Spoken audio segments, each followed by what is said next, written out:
बेलापुर गांव के बीचों बीच एक गली थी जिसका नाम था चटोरी गली। उस गली का नाम ही ऐसा था कि सुनते ही मुंह में पानी आ जाए। सुबह होते ही वहां कढ़ाई में छनती कचौड़ियों की खुशबू, तवे पर सिकती टिक्कियों की सौंधी महक। उसी गली में एक छोटी सी दुकान थी सलोनी की चाट भंडार की। सलोनी की बनाई चाट का स्वाद पूरे गांव में मशहूर था। सलोनी के परिवार में उसकी जेठानी लक्ष्मी, बूढ़ी सास सरस्वती देवी रहती थी। उसके पति राजीव 3 महीने से बिस्तर पर थे, जिस कारण वो अब घर खर्च चलाने के लिए काम करती थी। तो वहीं लक्ष्मी के पति यानी सलोनी के जेठ 2 साल पहले पानी के जहाज पर काम करने गए थे, लेकिन उसके बाद से उनकी कोई खबर नहीं आई। गांव में सबने मान लिया था कि शायद वो अब इस दुनिया में नहीं रहे, लेकिन लक्ष्मी आज भी अपनी मांग में सिंदूर लगाती। एक दिन सास ने कहा, बहू, आखिर तू कब तक यूं उम्मीद लगाए बैठी रहेगी? उसे आना होता तो कब का आ जाता, लेकिन मुझे लगता है अब वो इस दुनिया में है ही नहीं। ये सुनकर लक्ष्मी की आंखें भर आईं। माँ जी, जब तक सांस है तब तक आस है। मेरा दिल कहता है कि एक दिन वो जरूर आएंगे। सलोनी चुपचाप ये सब सुनती रहती। घर का खर्च चलाने के लिए उसने चटोरी गली में चाट की दुकान शुरू की थी। माँ जी, अगर जेठानी जी का मन यही कहता है तो उन्हें रोकिए मत। कहते हैं ना, एक सुहागिन के विश्वास में बड़ी सच्चाई होती है। अच्छा, अब मैं काम पर चलती हूँ। फिर एक दिन गली में खूब भीड़ थी। आज संडे वाला दिन था, इसलिए लोग दूर दूर से उस गली में आते। फिर कुछ देर बाद एक बहू अपनी रूठी सास को लेकर वहां पर आई। अम्मा, सलोनी की आलू टिक्की चाट आप एक बार खाकर तो देखिए। देखना, आपकी जो साड़ी मुझसे जली है ना, उसका गुस्सा अपने आप चला जाएगा, यूं छूमंतर हो जाएगा।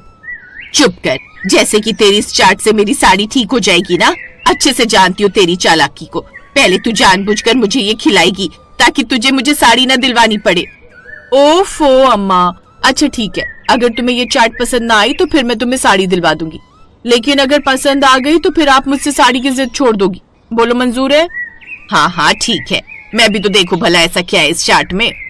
ठीक है सलोनी बहन, आज ऐसी कोई बढ़िया सी चाट बना दो कि मजा आ जाए। जी बस अभी बनाती हूँ।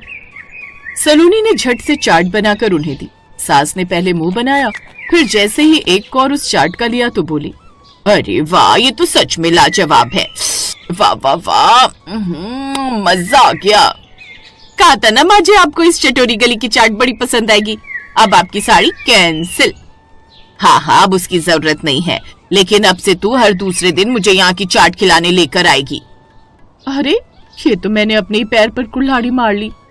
अब वो वहां से चले जाते हैं और ये सब देख सलोनी मुस्कुराने लगती है। एक एक कर उसके पास और भी ग्राहक आते। शाम तक वो पैसे लेकर घर आ गई सलोनी, आ जाओ, खाना तैयार है। सच में भाभी, अगर आप नहीं होती तो मैं कैसे अकेले घर और बाहर का काम संभालती। सलोनी, तुमने भी तो इस घर का काम अपने कंधों पर संभाल लिया है। अगर तुम ना होती तो इस घर का खर्चा कैसे चलता। ऐसे दिन बीत रहे थे। फिर एक शाम को जब भीड़ कम हो रही थी, एक अजनबी आदमी सलोनी की दुकान पर आया। उसका चेहरा दाढ़ी से ढका हुआ, लेकिन आंखों में अजीब सी चमक थी। वो सलोनी से कहने लगा, 1 प्लेट चाट देना। जी अभी देती हूँ।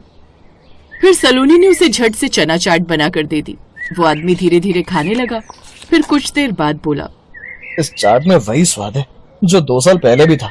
ये चटपटी गली आज भी नहीं बदली, आज भी वही की वही है। ये सुनकर सलोनी चौंक गई। क्या, इसका मतलब आप पहले भी आए हैं यहाँ? हाँ, बहुत पहले। ये लीजिए आपके पैसे। इतना कहकर वो वहां से चला गया। सलोनी देर तक सोचती रही ये कौन था। ना जाने ये आदमी कौन था, लेकिन जो भी था उसकी आवाज बड़ी जानी पहचानी लग रही थी। अगले दिन वही आदमी फिर वहां आया और उससे चाट मांगने लगा। तभी लक्ष्मी भी वहां पर किसी काम से आई। सलोनी, ये लो, तुम अपना फोन तो घर पर ही भूल गई थी। अच्छा मैं चलती हूँ, मुझे घर पर काम है। उस अजनबी ने जैसे ही लक्ष्मी को दुकान के पास खड़े देखा तो उसकी आंखें भर आईं। वो धीरे से बोला, ये अभी भी सिंदूर लगाती है? आप कौन है? आप ऐसे क्यों पूछ रहे हैं? सच सच बताइए, आखिर आप हैं कौन? वो आदमी कुछ कहने ही वाला था कि अचानक भीड़ बढ़ गई। तभी वो फिर बिना जवाब दिए चला गया। लेकिन अब सलोनी के मन में अजीब सी कश्मकश चलती रही। फिर घर आकर भी वो परेशान रही। तभी लक्ष्मी ने उसे उदास देखकर उससे पूछा, आखिर बात क्या है सलोनी? तुम इतनी परेशान क्यों लग रही हो? फिर उस रात सलोनी ने लक्ष्मी से सब बताया। ये बात सुनकर लक्ष्मी का दिल जोर जोर से धड़कने लगा। कहीं वो वही तो नहीं? नहीं बहू, ऐसे सपने मत देखो, हो सकता है कि वो कोई और हो। अपनी सास की बात सुनकर वो चुप हो गई, लेकिन सलोनी ने ठान लिया कि वो सच का पता लगाएगी। एक रात तेज आंधी आई, बिजली कड़क रही थी। तभी दरवाजे पर दस्तक हुई। सलोनी ने दरवाजा खोला तो वही अजनबी खड़ा था, भीगा हुआ। आप यहाँ? मुझे अंदर आने दोगी? सलोनी तो उसे ठीक से पहचान नहीं पाई, लेकिन फिर लक्ष्मी की नजर जैसे ही उस पर पड़ी, उसका शरीर कांप उठा। लक्ष्मी की चीख निकल गई। राघव, तुमने मुझे पहचान लिया? इतने वक्त से तुम कहाँ थे? फिर राघव ने बताया। उस रोज हमारा जहाज जब अरब सागर की ओर बढ़ रहा था, तभी जहाज द्वीप से टकरा गया और अब उसमें छेद हो गया। ये किसी भी वक्त डूब सकता है। सबके सब अपनी जान बचाओ। अब उनका जहाज दुर्घटनाग्रस्त हो गया था। फिर वो लोग एक अनजान द्वीप पर फंस गए। महीनों बाद उन्हें बचाया गया, लेकिन अब उनके पहचान के कागज खो गए थे। और फिर हमें वापस आने में समय लग गया। बेटा, तू जिंदा है, यही बहुत है। मुझे पता था तुम आओगे, इसलिए मैंने आज तक अपनी मांग का सिंदूर नहीं हटाया। मैं अकेला नहीं लौटा हूं लक्ष्मी। फिर उसने दरवाजे की तरफ देखा, जहां एक और शख्स खड़ा था। उसमें एक औरत और एक छोटा बच्चा था। ये देख सबके पैरों तले जमीन खिसक गई। ये कौन है? द्वीप मेरी जान बचाने वाली है मीरा। अगर ये ना होती तो मैं जिंदा नहीं रहता। इसके पति की मौत हो गई थी और फिर इसका बेटा, और ये इतने दिनों से मेरे साथ ही रहे थे। ये सुनकर अब घर में सन्नाटा छा गया। तो क्या अब तुम्हारा घर वही है? नहीं, मेरा घर यही है, लेकिन इनका सहारा भी मैं ही हूँ। तो अब मैं जहाँ रहूंगा, ये भी मेरे साथ ही रहेंगी। दीदी, आपने 2 साल इंतजार किया, लेकिन आज भगवान ने आपको आपका पति लौटाया है। लेकिन इस औरत ने भी इनकी जान बचाई है। आप जो सिंदूर लगा पा रही हैं, कहीं ना कहीं वो इसी के कारण लगा पा रही हैं। फिर लक्ष्मी कुछ पल चुप रही। अगर तुमने मेरे पति की जान बचाई है, तो तुम हमारी मेहमान नहीं, परिवार हो। अब से तुम हमारे साथ ही रहोगी। अगले दिन चटोरी गली में हलचल थी। सलोनी ने खास चाट बनाई। राघव भी दुकान पर खड़ा था। उसे देखकर लोग भी हैरान थे। अरे ये तो राघव है, लेकिन ये जिंदा।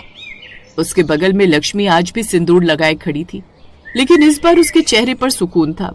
अब उसे किसी को जवाब नहीं देना था। सलोनी की चाट का स्वाद अब और भी खास हो गया था, क्योंकि उसमें सिर्फ मसाले नहीं, बल्कि जीवन के उतार चढ़ाव का अनुभव भी घुला था। और चटोरी गली, वो अब सिर्फ खाने की गली नहीं, बल्कि चमत्कार की गली बन चुकी थी।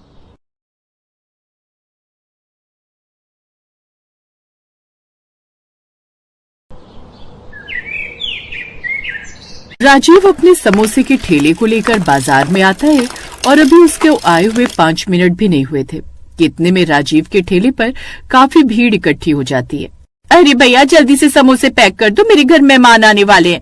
अच्छा नहीं लगता ना उनको नाश्ता पानी देर से करने देना। अरे बहन जी, आप मुझे 2 मिनट का समय दीजिए। एक बार ये समोसे अच्छे से गर्म होकर करारे हो जाएं, फिर मैं आपको समोसे पैक कर देता हूँ। इतना बोलकर राजीव थोड़ी देर बाद उस औरत के लिए 10 समोसे फटाफट पैक कर देता है और इस तरह धीरे धीरे वो अपने ग्राहकों को समोसे देने लगता है। बाजार में आने के करीब 2 घंटे के अंदर ही राजीव के सारे समोसे बिक जाते हैं और खुश होते हुए वो अपने घर चला जाता है।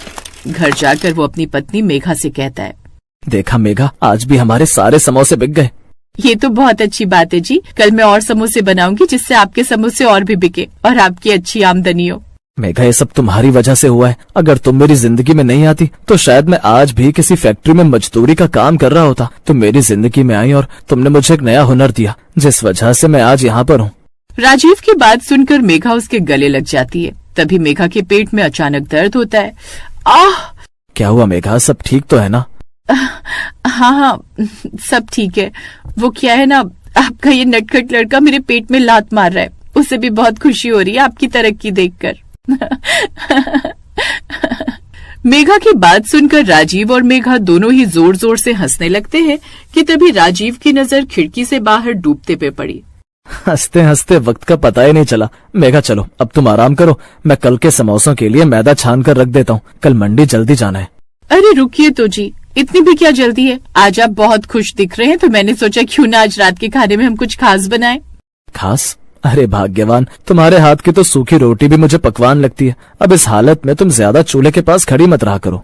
आप भी ना बस फिक्र ही करते रहते हैं। अच्छा सुनिए, कल जब आप मंडी जाएंगे तो थोड़े ताजे कटहल ले आइएगा, मेरा बड़ा मन कर रहा है। ठीक है बाबा। इस तरह दोनों पति पत्नी खाना खाते हैं और सो जाते हैं। और अगली सुबह राजीव बड़ी उम्मीद के साथ उठा। उसने ताजी सब्जियां ली, समोसे तैयार किए और अपना ठेला लेकर बाजार की ओर निकल पड़ा। पर उसे क्या पता था कि आज का दिन उसकी उम्मीदों पर पानी फेरने वाला है। जैसे वो बाजार पहुंचा, उसकी आंखें फटी की फटी रह गईं। अरे ये यहाँ इतनी भीड़ कैसी, और यहाँ खुशबू कहाँ से आ रही है? आज तो लोगों ने समोसे की खुशबू की तरफ नाक भी नहीं की। राजीव ने देखा कि उसके ठेले से महज कुछ ही दूरी पर एक नया चमकदार ठेला लगा है, जिस पर बड़े बड़े अक्षरों में लिखा था स्पेशल वेज बिरयानी। बिरयानी का ठेला, वो भी मेरे ठेले के ठीक सामने। चलो कोई बात नहीं, नया नया आया है तो लोग देख रहे होंगे। 1 घंटा बीता, फिर 2 घंटे।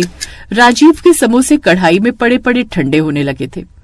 लोग आते, बिरयानी वाले के पास लंबी लाइन लगाते और प्लेट भर भर कर बिरयानी खाते, लेकिन राजीव की तरफ कोई झांकता तक नहीं। तभी राजीव का एक पुराना ग्राहक, जो रोज उससे 4 समोसे लेता था, वहां से गुजरा और तभी राजीव उसे रोकते हुए कहता है, अरे मिश्रा जी, राम राम। आज क्या बात है, दुकान की तरफ कदम नहीं बढ़े? समोसे एकदम गर्म और करारे हैं। अरे राजीव भाई, राम राम। सच बताऊं तो आज समोसे का मन नहीं है। वो देखो सामने क्या बिरयानी खिला रहा है वो लड़का, पूरा बाजार वहीं टूट पड़ा है। मैंने भी एक प्लेट खाई, भाई साहब स्वाद ही अलग है। अच्छा, ऐसा क्या खास है उसकी बिरयानी में? पता नहीं भाई, पर खुशबू ऐसी है कि दूर से खींच लाती है। तुम बुरा मत मानना, पर आज के जमाने में लोग कुछ नया चाहते हैं। समोसे तो घर घर में बनते हैं। मिश्रा जी की बात सुनकर राजीव को झटका लगता है। देखते ही देखते शाम हो गई। जहाँ रोज राजीव खाली पतीला लेकर घर जाता था, तो आज उसका ठेला समोसों से भरा पड़ा था। आज तो बोनी तक नहीं हुई, सारा सामान खराब हो जाएगा। घर जाकर मेघा को क्या मुंह दिखाऊंगा। राजीव बुझे मन से ठेला खींचते हुए घर पहुंचा। मेघा दरवाजे पर ही उसका इंतजार कर रही थी। जैसे उसने भरा हुआ ठेला देखा, वो समझ गई कि आज कुछ बुरा हुआ है। अरे, आज इतने सारे समोसे वापस आ गए, क्या हुआ जी? तबीयत तो ठीक है ना आपकी? तबीयत को क्या होना है मेघा, बस किस्मत ही खराब है। बाजार में एक नया बिरयानी वाला आया है, उसने आते ही मेरा सारा धंधा चौपट कर दिया। एक दिन में धंधा कैसे चौपट हो सकता है? लोग आपके हाथ का स्वाद जानते हैं। नहीं मेघा, लोग स्वाद नहीं, बस चमक धमक और नई चीज के पीछे भागते हैं। मिश्रा जी कह रहे थे कि अब लोग समोसे खाकर बोर हो गए। आज 1 रुपया भी घर नहीं आया। हिम्मत मत हारिए जी, अगर वो बिरयानी बेच रहा है तो हम भी तो कुछ कर सकते हैं ना। दुनिया खत्म थोड़ी हो गई है। क्या करेंगे मेघा, मेरे पास ना तो बिरयानी बनाने का बड़ा बर्तन है और ना ही मुझे वो सब बनाना आता है। मैं तो बस एक सीधा साधा समोसे वाला हूँ।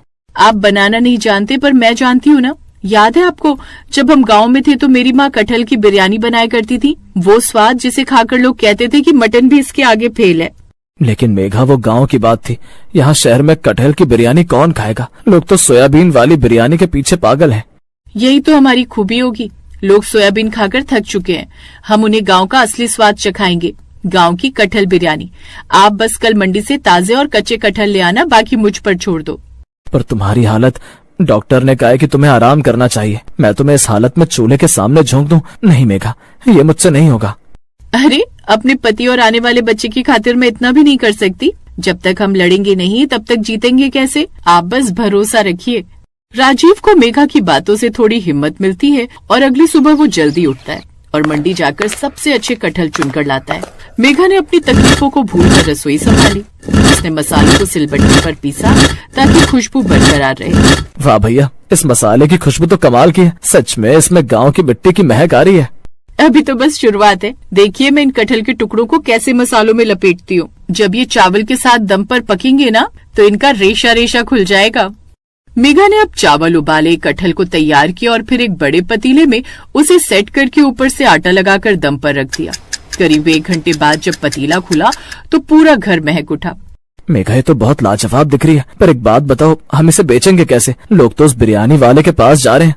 आप एक काम करना, आज समोसे कम ले जाना और बिरयानी का ये पतीला सामने रखना। लोगों को पहले थोड़ा थोड़ा चखने के लिए देना। जब वो स्वाद चखेंगे तो अपने आप खींचे चले आएंगे। मेघा की बात सुनकर राजीव उसकी बात से सहमत हो जाता है और अब राजीव ने वैसा ही किया। वो बाजार पहुंचा और उस बिरयानी वाले के पास फिर से वही भीड़ देखी। राजीव ने अपना पतीला खोला, जिसकी खुशबू हवा में घुलने लगी। पास से गुजर रही वही औरत जो हमेशा समोसे लेती थी, वो रुकी और, अरे भैया, आज क्या कोई नई चीज लाए हो? खुशबू तो बड़ी अच्छी है। बहन जी, ये मेरी पत्नी के हाथ की बनाई गई गांव की कटहल बिरयानी है। आज आप समोसे मत लीजिए, बस ये 1 चम्मच चक्कर देखिए। राजीव ने एक छोटी प्लेट में उसे बिरयानी दी। जैसे ही औरत ने पहला निवाला खाया, उसके चेहरे के भाव बदल गए। अरे, ये तो बहुत ही मुलायम है। कटहल है क्या? स्वाद तो एकदम असली मसालों का है। वो सामने वाला तो सिर्फ मिर्च खिला रहा है, असली बिरयानी तो ये है। भैया मेरे लिए फुल प्लेट पैक कर दो। उस औरत को खाते देख और खुशबू सूंघकर जो भीड़ सामने वाले ठेले पर खड़ी थी, वो धीरे धीरे राजीव की तरफ मुड़ने लगी। ओ भाई, ये कटहल बिरयानी है क्या? मैंने सुना है बड़ी मुश्किल से मिलती है, मुझे भी खाव देना। अरे मुझे भी दो भाई, खुशबू तो बड़ी मस्त है। देखते ही देखते राजीव के ठेले पर मेला लग गया। जो लोग सोयाबीन वाली बिरयानी खा रहे थे, उन्हें कटहल का ये स्वाद इतना पसंद आया कि वो सामने वाले को भूल गए। 1 घंटे के अंदर पतीला खाली हो गया और राजीव ये देख खुश होकर अपने मन ही मन में कहता है, मेघा, तुमने सच कहा था, हुनर और मेहनत कभी खाली नहीं जाती। इस तरह राजीव और उसकी पत्नी की मेहनत रंग लाती है।